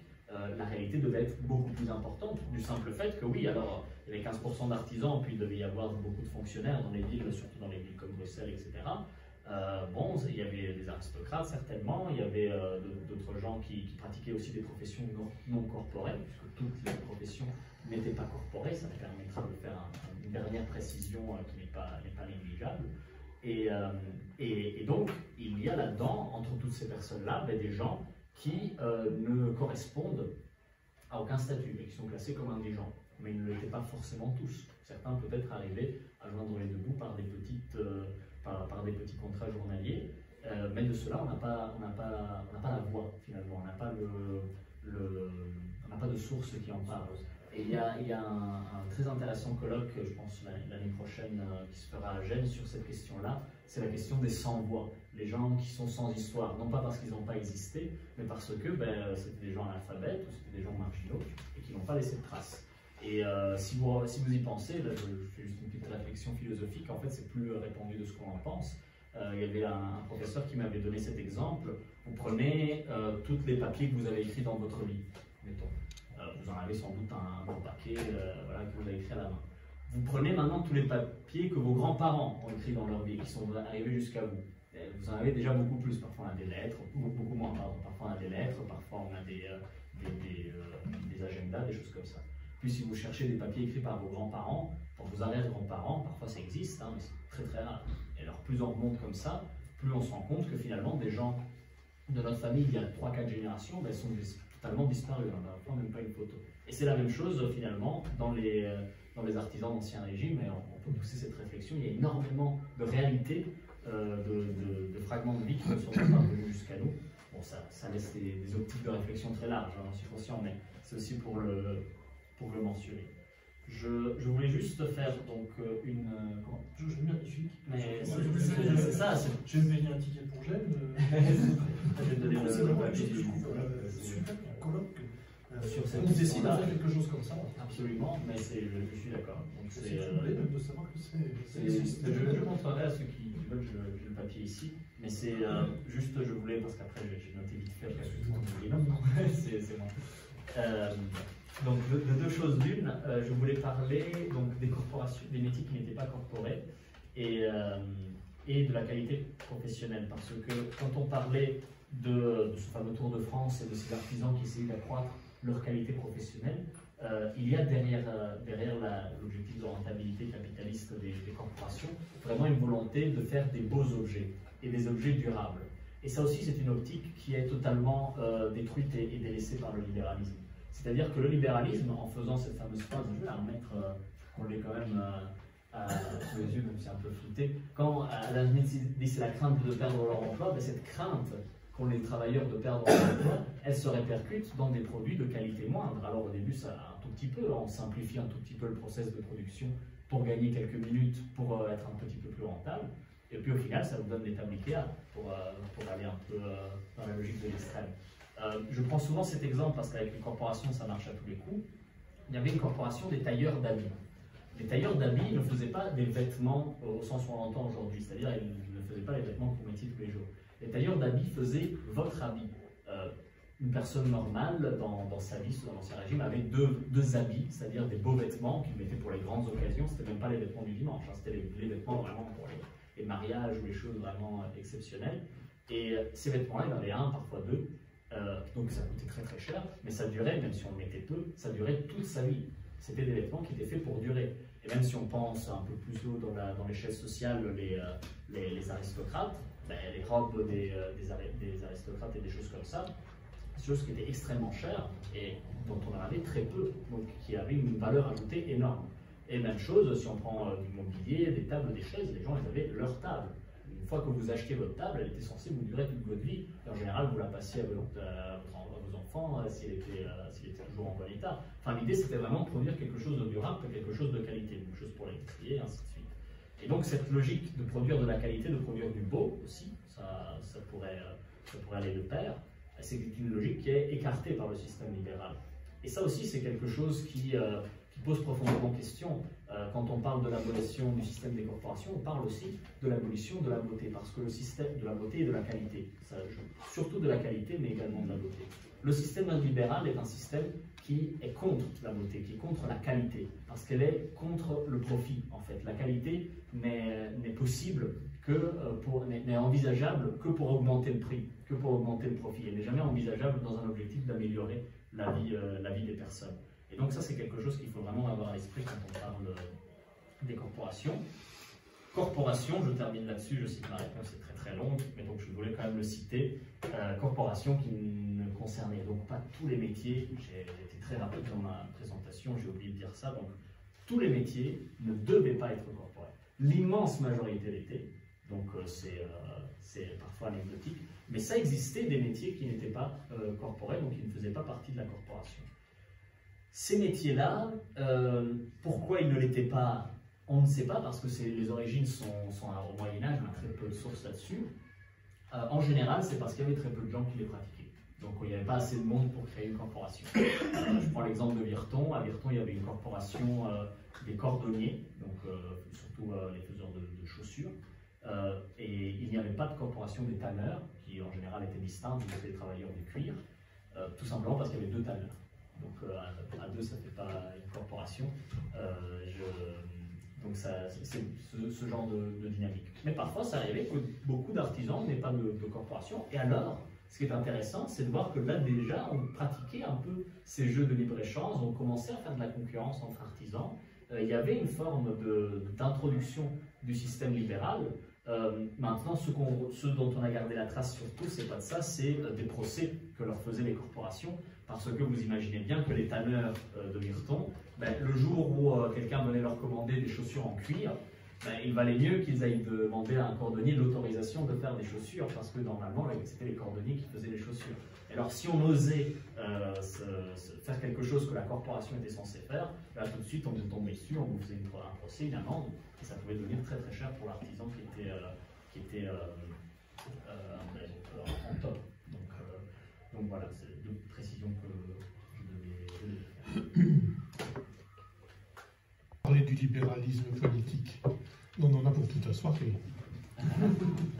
J'avoue. Parce que c'est lié.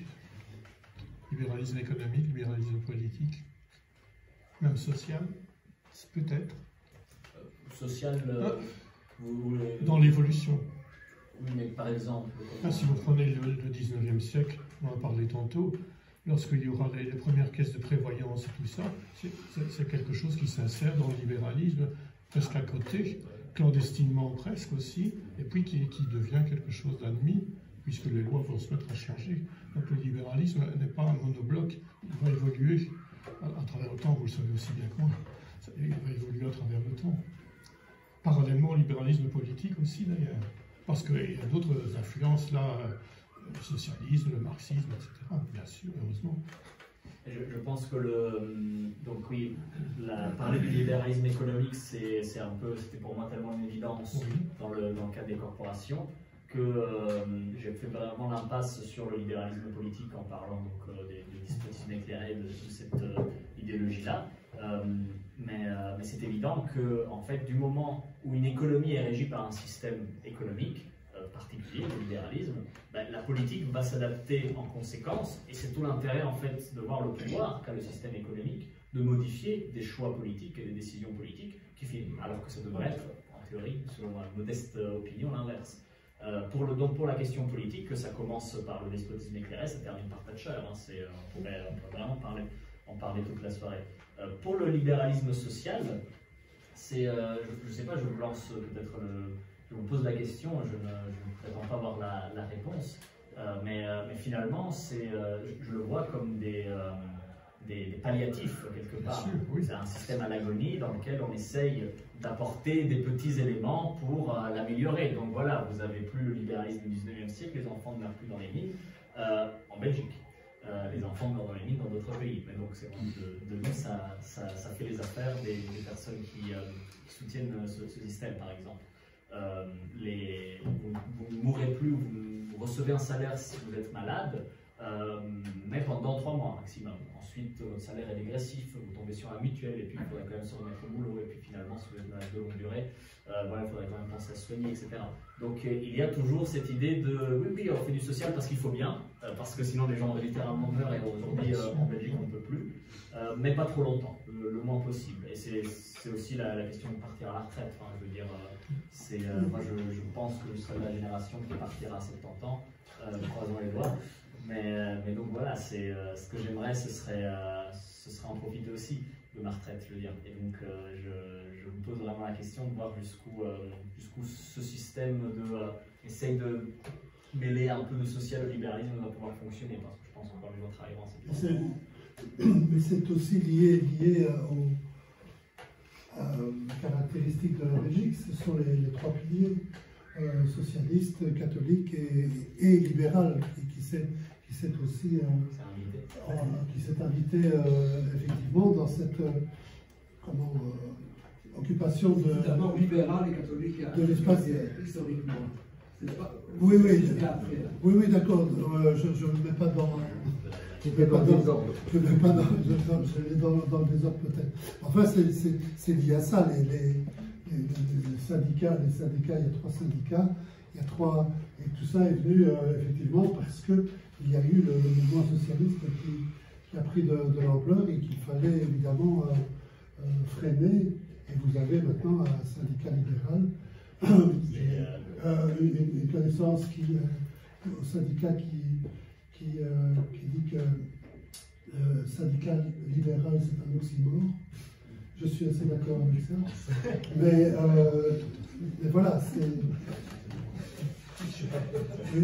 Pas tout à fait. Tu vas prendre la défense du syndicat libéral. Ah, bon. Quand on voit les luttes.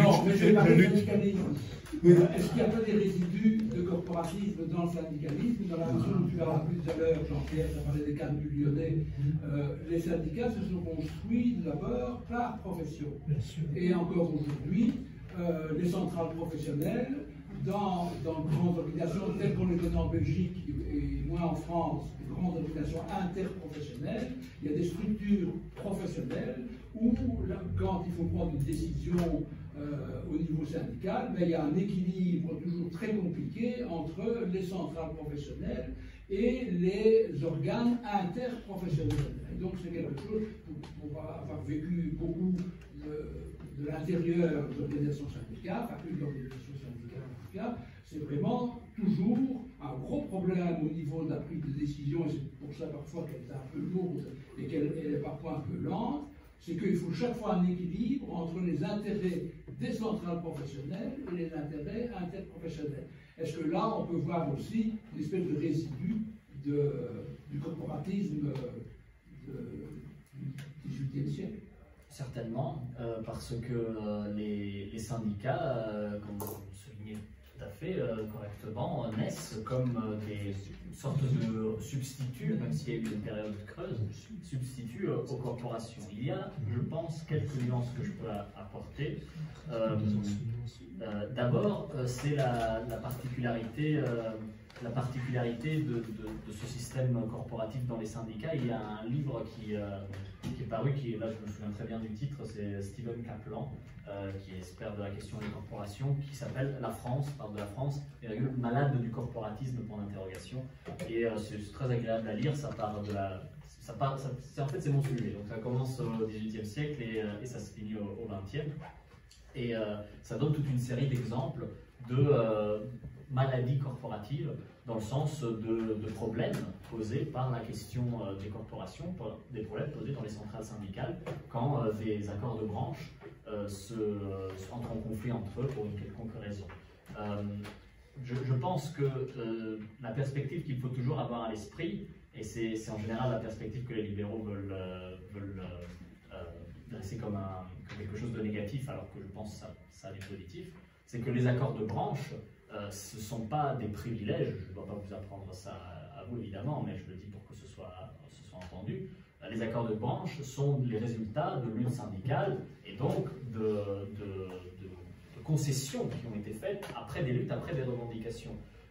Donc si finalement un accord de branche est avantageux pour une corporation, c'est-à-dire pour une catégorie de métier, tant mieux pour eux, dans le sens où c'est le résultat d'une lutte. Ce qui serait intéressant, ce serait de généraliser cet accord de branche à notre branche dans la version dans le positif et pas dans le négatif. Je vais peut-être aller un peu hors sujet, mais c'est juste pour donner un exemple. Quand on parle de salaire minimum ou de minima sociaux ou de grandes lois européennes, même quand on parle de salaire minimum européen, il y a toute une frange des syndicats, et là on pourrait parler du problème des syndicats concertatifs. Nous, par exemple, nous sommes pour les syndicats révolutionnaires et conflictuels. On est opposition aux syndicats concertatifs, donc qui travaillent avec le pouvoir. Il y a toute une série de syndicats qui applaudissent des deux mains, en disant c'est génial, on va avoir un salaire européen. Le salaire européen, minimum européen, je veux dire. Le salaire minimum européen, si un jour il voit le jour, ce qui m'étonnerait beaucoup, ce sera le salaire minimum bulgare ou roumain, c'est-à-dire le plus bas possible de l'Union européenne. Je pense qu'on est à 200 €, quelque chose comme ça par mois.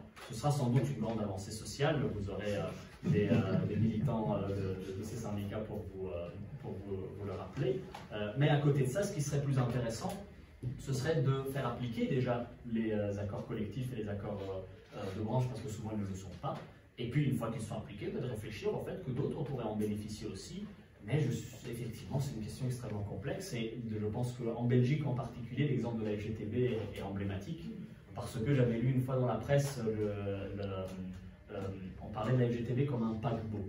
C'était le terme utilisé pour dire que toutes les centrales professionnelles qui y cohabitaient. L'image, c'est juste. Je souscris, je n'ai connu que la CGSP enseignement pour ce qui me concerne, mais ça m'a suffi. C'est dans le sens où maintenant je suis à Luxembourg, je suis salarié par un autre syndicat là-bas, mais je veux dire c'est effectivement très, très difficile et ça devient en fait une organisation, un organisme administratif qui finalement tombe parfois, pourrait-on dire, je ne sais pas, dans les travers qu'il dénonce. Après, j'ouvre le débat, sans vouloir trop clasher la FGTB quand même, hein, c'est pas l'objectif non plus. Mais donc oui, c'est une question extrêmement intéressante, le corporatisme dans les syndicats. Je pense qu'il ne faut pas le voir comme nécessairement une mauvaise chose, il faut voir les applications qui sont... C'est historique aussi, hein, c'est une conséquence de leur construction. Hein,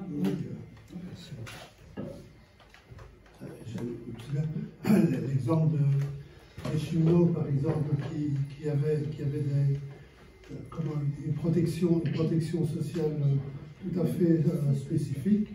Et ils l'avaient parce qu'ils avaient au départ des salaires extrêmement bas.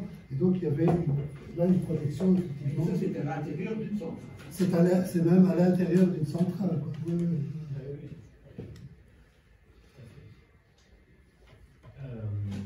Juste revenir sur ta phrase, justement, que tu utilises grandement pour critiquer le libéralisme. Malgré tout, Smith, que tu dis contemporanément, les contemporains des phénomènes, c'est lui le reste de la phrase, ça donne pas très envie non plus. C'est aussi un des torts du libéralisme, mais malgré tout, on parle de fraude et de négligence. Vous parlez de garantie du beau. Je ne suis pas sûr que le monopole favorise nécessairement la négligence, etc. Même si le libéralisme arrive au même problème, on ne déménage pas parce que le pain est mauvais, je pense. Et si toute la ville a le même pain mauvais, passe, mais je suppose qu'on paraît. Voilà, et du coup, la question subsidiaire, on a bien vu avec la loi Le Chapelier et des choses comme ça, que le libéralisme politique, finalement, ça compte pas vraiment. Le libéralisme, après on va avoir des métiers protégés, on va avoir aussi plein de restrictions, et on va avoir des restrictions financières pour accéder aux trucs.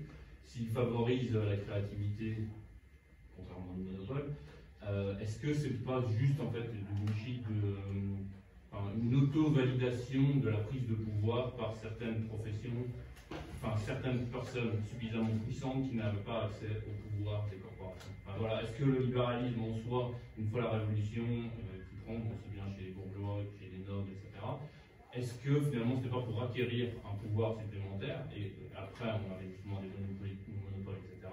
Un peu comme le mot démocratie, au début c'est une insulte. Pour avoir entendu les discours, l'analyse faite par notre camarade québécois. Bref, à la Révolution américaine, personne ne parle de démocratie. On n'envisage pas que tout le monde puisse s'exprimer. Au 19e siècle, enfin au 18e siècle, à la Révolution française, on parle de libéralisme et de liberté d'entreprendre, mais quelque part on n'envisage pas que tout le monde puisse réellement entreprendre. On parle de liberté d'association, mais quelque part on n'imagine pas que tout le monde puisse. Et donc, c'est pas juste des gens qui ont un certain pouvoir qui se justifient, et il faut attendre l'implosion, la puissance finalement de l'humanisme qui va passer l'humain pour qu'on se pose la question de l'égalité entre tous, pour pouvoir arriver à ça, et que le libéralisme est encore un truc. Et donc en quel point, je ne sais pas comment on peut sonder la véracité du truc, mais est-ce qu'il n'y a pas juste plutôt un effet de mode aussi pour, avec beaucoup d'intrants qui viennent justement de la mondialisation, qui donnent envie de la possibilité de poursuivre son commerce, etc. Quand on est riche que dans sa vie, sauf si on est capitaliste, batelier, j'en sais rien comment on peut être très riche ou noble, mais on est quand même très limité dans son pouvoir d'acquisition de notoriété de pouvoir, et est-ce que c'est pas ça finalement qui amène le libéralisme? C'est très vague, c'est vraiment sociologie, tout ça, mais c'est normal. Non, c'est très intéressant, et ça permet encore de faire un lien tout à fait intéressant sur les limites de ce que dit et de ce que promet la Révolution française et ce qu'il fait en réalité. Prenez l'exemple de la démocratie, prenons l'exemple du premier article des droits de l'homme. Tous les êtres humains naissent et demeurent à libre égaux en droit. Même au moment où ça a été promulgué, non, c'est pas le cas parce qu'il y avait des esclaves. Donc, et les femmes aussi. Et les femmes, évidemment. Donc, je veux dire, c'était par là des belles paroles et finalement des objectifs vers lesquels tendre. Mais quant à la sincérité de la volonté de vouloir tendre sur ces objectifs, ça, chacun le juge. Moi, ce que je peux voir pour cet exemple-là, c'est qu'il y a des hommes et des femmes politiques, parce qu'il y a aussi beaucoup de femmes politiques dans la Révolution française, qui ont opéré pour agrandir le champ d'application des droits de l'homme, avec un grand H, les droits humains, et ces personnes-là, en général, ont été ont mal terminé. On a parlé de Robespierre tout à l'heure. On ne pouvait pas passer 2 heures dans une salle avec moi sans parler à un moment donné de Robespierre. Robespierre a aboli l'esclavage. Voilà.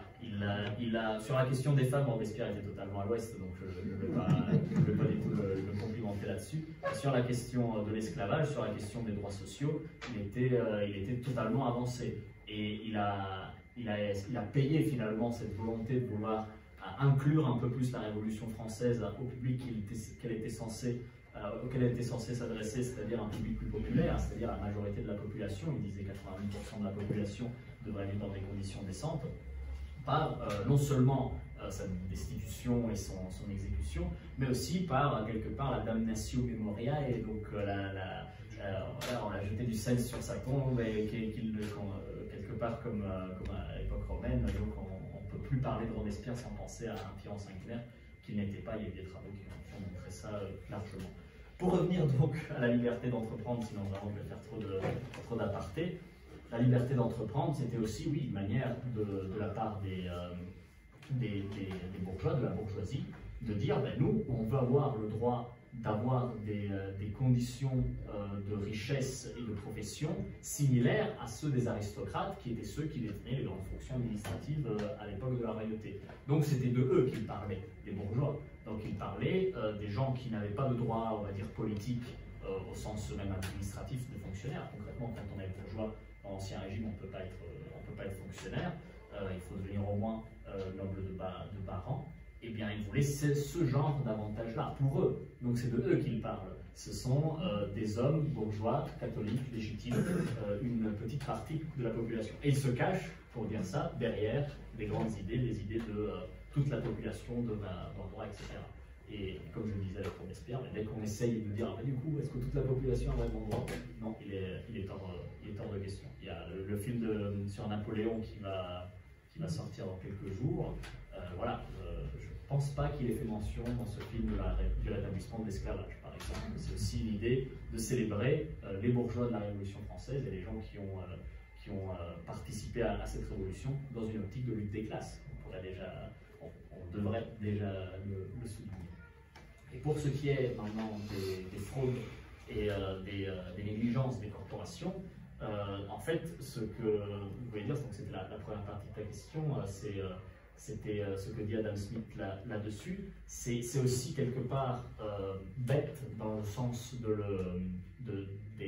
des problèmes qu'il dénonce, parce que, oui, les corporations recouraient, il existait des corporations qui recouraient à des fraudes, il existait des corporations qui vendaient à prix élevé des produits de moins bonne qualité. Et parler de la qualité, ça existait des petits malins qui disaient oui, cette table elle est parfaite, en fait elle avait des défauts. Ça existait, tout cela. Mais ça existe encore dans le libéralisme. Donc, quelque part, c'est pas forcément le diagnostic, bien qu'il est très catastrophique et c'était pas du tout nécessaire d'être aussi catastrophique, mais c'est pas forcément le diagnostic qui pose problème, c'est le remède, quelque part.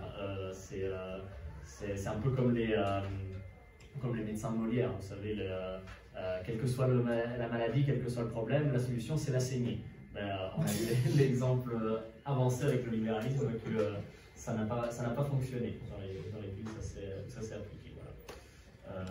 Je ne sais pas si encore des questions. Moi je peux continuer jusque demain. C'est vendredi soir, on se détend. On peut faire. On peut continuer à discuter en mouvement. C'est bien. Voilà. Ou même encore maintenant.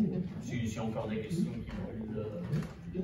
J'ai des formations de prof des fois, mais donc il y a des gens que je n'entends pas beaucoup dans la salle.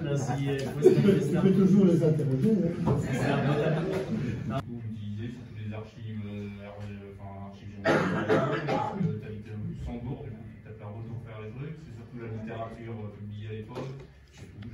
Je fais beaucoup de routes, oui, alors les archives, j'ai de la chance, elles sont conservées aux dépôts provinciaux. Donc à Arlon, il y a le dépôt provincial de Luxembourg, et puis à Luxembourgville, le dépôt national de Luxembourg, pour ce qui me concerne.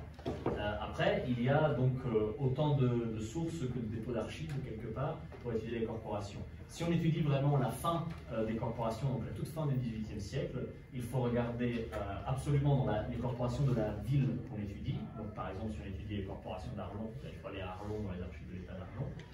Et en parallèle, regarder les archives de l'État à Bruxelles, les archives centrales, parce que c'est là où les Français placent leur administration temporaire durant la période d'occupation de la Belgique. Et donc là, parfois, on a des documents intéressants. Après, une fois qu'on est aux archives, il ne suffit pas évidemment d'aller aux archives et de dire qu'il faudrait les documents des corporations, il faut connaître le nom du fonds. Alors le nom du fonds, c'est un peu technique, il faut connaître le fonds du département, parce que la Belgique étant annexée à la France, elle se dote de départements. Le département de Luxembourg a un très joli nom, ça s'appelle le département des forêts. Donc ça correspondait au Luxembourg belge et au Luxembourg grand-ducal actuel. Et alors la particularité, c'est que ça a été divisé après l'indépendance du Luxembourg entre la Belgique et le Luxembourg, donc parfois c'est un peu compliqué de trouver. Donc il faut aller là-dedans. Et par exemple à Namur, c'est le département de Sambre-et-Meuse. Ça correspond toujours à peu près aux provinces actuelles. Parfois il y a des villes qui ont changé de province, mais c'est très anecdotique, et pas de villes corporées. Donc les villes dans lesquelles il y avait des corporations, c'est-à-dire des villes quand même avec quelques centaines d'habitants, les petits villages, sont toutes dans les provinces correspondantes. Et donc c'est pour la période française. Maintenant, si vous voulez travailler sur les archives des corporations au XVe siècle, je ne sais pas, pour voir comment elles fonctionnaient, là c'est, je sais pas, à la fois plus simple et plus compliqué, dans le sens c'est plus simple parce que souvent on a l'archive corps de métier, on a tous les archives du corps de métier de telle corporation. L'inconvénient, c'est qu'on a toutes les archives, donc parfois c'est des dizaines de fichiers de fardes, et puis parfois on n'a rien, parce que parfois c'était perdu, parfois ça a été brûlé, à Mons il n'y a plus rien par exemple, la plupart des archives à Mons ont été détruites. Donc voilà. Mais alors, petit conseil, je ne sais pas s'il y a beaucoup de fans d'archivistique dans la salle, mais alors si jamais vous hésitez, vous voulez vous lancer là-dedans, sachez que c'est libre, c'est gratuit, et il y a quelques années encore, il fallait payer 10 € sa carte, maintenant elle est gratuite. Donc vous allez aux archives de l'État, vous parlez avec l'archiviste en général, à part dans certaines villes que je ne citerai pas, ils sont assez sympas. Et vous trouverez toujours des questions, et ils vous aiguilleront pour ces questions ou pour d'autres. Beaucoup font de la généalogie, mais voilà, c'est vraiment des échanges que je recommande, parce que c'est un service public et qu'il faut le soutenir. Je ne sais pas s'il y avait une question. Vous en avez parlé, ça m'a étonné un peu qu'il y ait des corporations à Virton. Vous pourriez donner d'autres exemples comme ça? Je ne sais pas, oui, Namur. Oui, bien sûr. Il y en a qui ne veulent pas citer. Donc disons que la plupart des villes, quand elles ont un certain nombre d'habitants, donc Virton c'est vraiment un cas particulier, parce qu'à l'époque c'était même pas 1000 habitants, il y avait des corporations, c'est assez rare. Et généralement quand on passe le cap de 1000 habitants, là il y a des corporations parce qu'il commence à y avoir de l'artisanat. En dessous c'est une bourgade, c'est un village, quoi. Il n'y a pas vraiment d'artisans tout court, très peu locaux. Donc pour le Luxembourg c'est très simple, il y a Arlon, Virton, à Neuchâteau et à Luxembourgville. Donc c'est tout, c'est dans le département des forêts.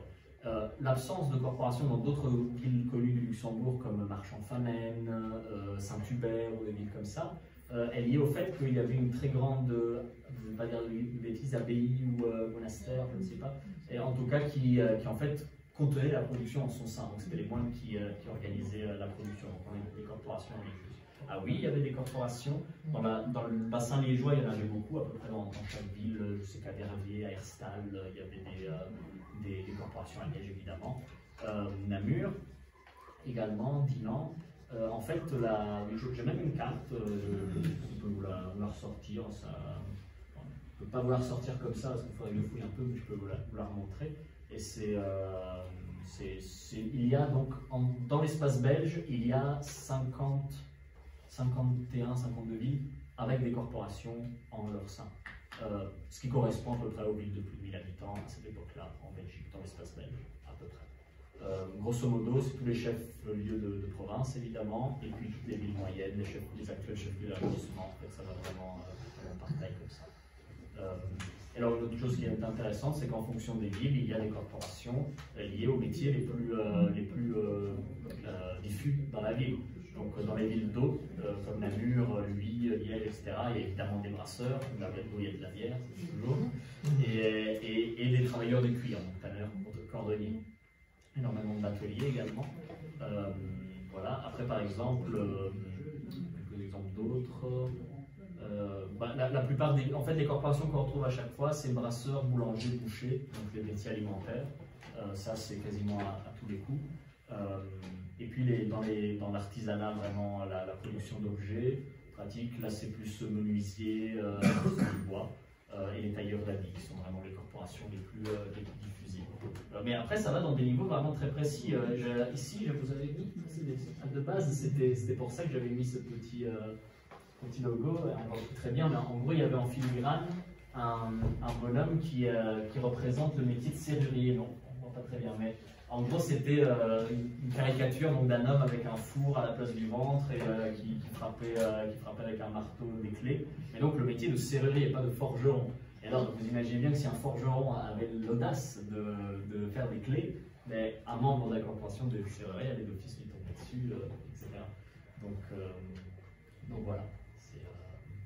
Je vais ressortir la carte et vous la montrer à l'instant. On va peut-être continuer la discussion en buvant un verre.